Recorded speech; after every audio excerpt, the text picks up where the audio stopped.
close your eyes and drift back in time to a world of vast forests, whispering winds, and hidden dangers. A world where the Roman Empire believed it was invincible, and a world where 3 Roman legions marched into a green cathedral trees, never to return. This is the story of the Teutoburg Forest Massacre, a tragedy of trust, betrayal, courage, and the collapse of certainty. In the early 1st century A.D., Rome towered above the world. Its roads stretched like veins across continents. Its armies marched with discipline and pride, and its emperors dreamed of expanding endlessly. Germania lay to the north mysterious, untamed, filled with tribes who refused to kneel. To Rome, Germania was both an opportunity and a challenge. Wild land waiting to be civilized, but stubborn enough to resist. Into this world stepped Publius Quinctilius Varus, a Roman governor tasked with bringing Roman law, Roman order, Roman taxation to Germania. He was confident, perhaps too confident, believing that Rome's power alone could shape destiny.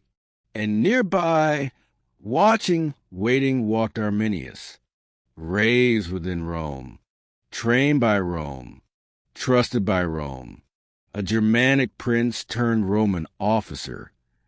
Yet beneath the armor beat a heart loyal not to Rome, but to his own homeland. He smiled with loyalty, spoke with devotion, and earned Varus' trust completely.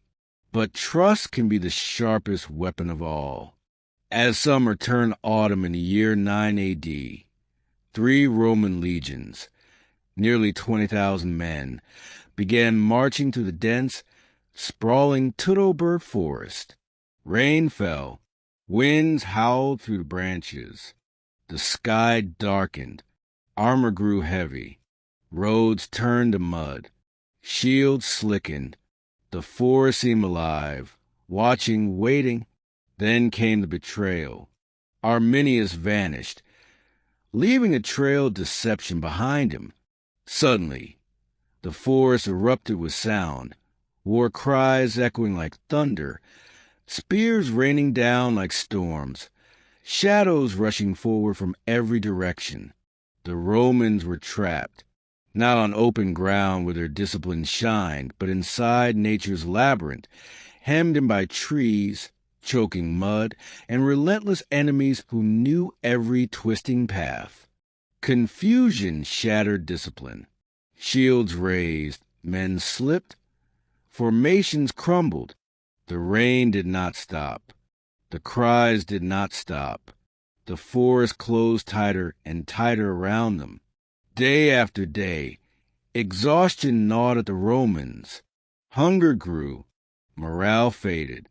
Varus felt the crushing weight of failure pressing into his soul. The empire that believed itself unstoppable suddenly bled into the dirt of a foreign land. The Germanic warriors did not fight like Rome. They didn't seek honor in open fields. They fought with patience, fury, and intimate knowledge of the land. They attacked from shadows. They vanished. They struck again. Legions died not all at once, but slowly, painfully, desperately.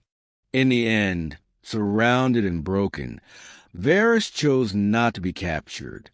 In despair and duty twisted together, he fell upon his own sword, and Rome's pride fell with him.